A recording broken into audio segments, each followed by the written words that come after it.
but we'd like to know how your school started and what made you pursue for quality education even in a low-income community.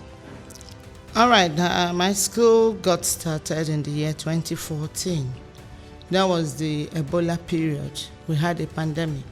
Schools were instructed to shut down. And my children were in a private school. For 1 month, they didn't go to school. It gave me a serious concern.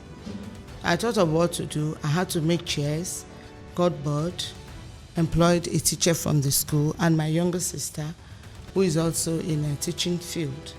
So they were coming to my house to take them. That period, I was the PTA chairperson of that school. So when parents were not really seeing my children around, they asked me, what are they doing? I said they were doing lesson where I told them in my house. They indicated interest. I said, okay, you're welcome. So the children started coming. Under 2 months, we had 13 children in my sitting room. That was no longer privacy. So along the line, government instructed schools to reopen. So I told them, everybody get a school for your children, that my children will not go back to their former school. So they put up pressure on me that no, that they've seen a lot of changes. Because in my compound then I had mango, coconut, a kind of plantation. Yeah. So they were disturbing me. They said, what are you doing with these things? Pull them down. The pressure was quite much. Wow. So we had to clear that area. We started as a mushroom school. Wow. The floors were not cemented. Dwarf fence, just mini roof. Wow. So that was how we started. And despite that structure that was not befitting, people were coming. Even at times, the parents would come around and say, Madam, be coming down. You know, the scheme, this one, you know. But I saw the zeal in them, that these parents wanted their children to be educated. And like you rightly said, a low-income community. So we're not really charging. Then it was just barely 5,000. That was what we started with. So the children were really coming. The first set of children that wrote a common entrance passed on merit. It gave me a serious pat on my own back. So I said, well, probably that's where God wants me to really focus on. So that was how we started. Wow, so you started with primary school? Yes, it was primary school. It's amazing because I've been to your school and honestly, I can't tell that you started with just your living room. Yes, that was how we started in my sitting room. So now we have the secondary, we have the primary.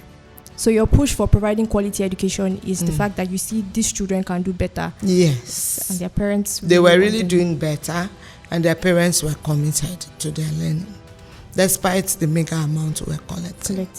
Amazing.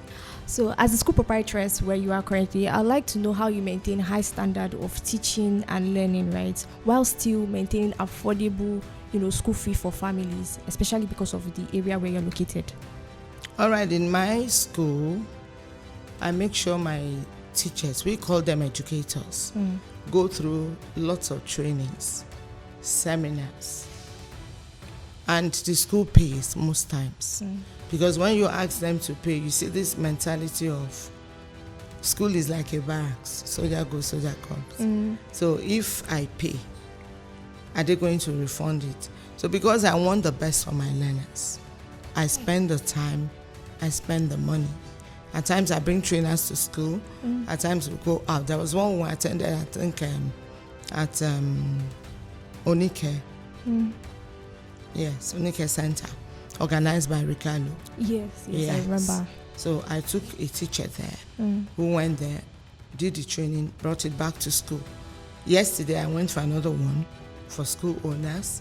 So I do that most of the time, especially long vacation periods. I undergo trainings and I bring the thing back to school. So it helps them keep their money, have some savings. Yes. And at the same time, I encourage them to do a lot of reading online. There are things, I'm on a platform right now. There is a particular platform, school owners platform. There are so many write-ups that come up from there. I forward to my own school platform. And once I get to school, I ask, who has read? Who saw my posting this morning? So it makes them conscious to read. Yes. And because at times when they read, I ask questions for me to equally know that they went through those things. I'm building them, I'm equally building myself. Amazing. Because I also know that your teachers, or your educators rather, have been beneficiaries of our educator seminar a number of times. I remember there was a particular year you brought almost, I think, all your teachers, and it was really beautiful to see that you are really not just invested in the quality of students you produce, but also the teachers. Because they would leave your institution, but they would never forget the mark that you've made. So thank you so much for doing that. You. Yes. So I understand that in low income where you are now, because I've also gone to school, and I know that sometimes it might be difficult for some parents to pay tuition fees, right? Especially maybe they don't really have a stable source of income, and because of the community where they are also, and the kind of jobs they might be doing to, be able to train their children through school. And so I understand that there are so many challenges you might be facing as a school proprietress. But I'd like to know, in the face of these challenges, how are you able to keep your teachers motivated and committed even when financial resources are a bit low? Well, going by our present economy, it's very difficult. And you are quite right in what you said. Even up till now, some parents are still owing school fees that will step into next session. We allow salary advance, when there is we don't have enough money to pay, we allow for salary advance if you know you can manage it. And they do one-on-one lesson too. Okay. What we call private lessons. School does not take a couple from it. No matter the number of children you do that for, is your money, because it's your energy. Despite the fact that you are using the school amenities, we don't mind. That's our own way of encouraging you, to help themselves. I think it's also because of your heart, like how you started, the heart you also point to the teachers, well, so they probably recognize it, and they also do appreciate in return. Because I have thoughts, and I'm still a teacher. Yes. So I've gone through that experience, even from my university days, my 100 level. I was teaching in a nursery school. Wow. So I've gone through it. I know what it means. No matter what somebody earns now, it will not still be able to sustain you. So why sanction somebody? Why deduct? Rather, we should look for a way of coming up. And another thing is, every session, now a new session is starting in September, we review salaries. So we do that every year. We review, no matter what, because you can't be stagnant. And you leave them to be stagnant, they are human beings. They will leave you. Yes. They will look for greener pastures. And it's not really too good to lose old hands. And you keep getting hands, new ones. You keep training. But when you keep using old hands, you train less. Even looking at you, they know what you mean. So it's been really insightful hearing from you, and I love your heart, to be honest, and the work you do. So much. I know you mentioned that you started your school during the Ebola period, but I also want to ask, has there been, because I know after the Ebola there was another major world crisis, so I want to ask, what crisis was that, and how did it affect your school, and how were you able to overcome it? That was COVID period. It was not a funny time. Suddenly it came up. Coincidentally, I fell ill too. That was when I had stroke. Oh, wow.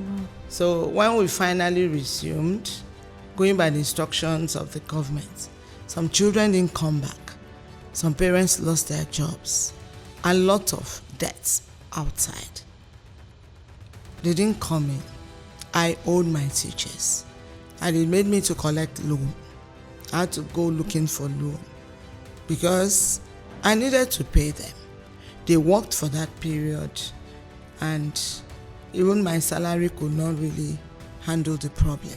So I got a loan, I settled them with a lot of forgive me, because they know I don't owe them. And they kept on saying, "Mommy, don't worry." So we passed through that period. Wow. God has been so faithful.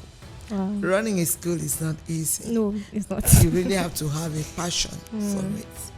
That's what keeps it going. Yes. So I just want to just for clarity's sake, so that 6 months period when there was no school activity, were you paying the teachers or? And that's why I took loan. Oh, So the teachers were teaching through the voice notes and Yes. you were paying them their period. So it was more like also a support for them. For them. Yes. Because most of them, although some of them got little businesses they started doing, but he couldn't maintain them, couldn't sustain them. That was your own CSR. That's beautiful. That's beautiful to know. Thank you so much, Ma, for taking the time. I would have loved to ask you a million other questions, but I know that we have, time constraints. But I really want to say thank you for taking out the time to be here today, honoring our invitation, and also answering these very personal questions, because I know how dear your school is to you. So thank you so much for doing this with us. God bless you. And it's so thank you, viewers. We've heard today the story of Mrs. Francisca, a very inspiring, touching story. We've just heard her voice, and we want you to take one or two things from this and also pass it on. Thank you so much. So till we cross your timeline next time, subscribe, share, and like this video.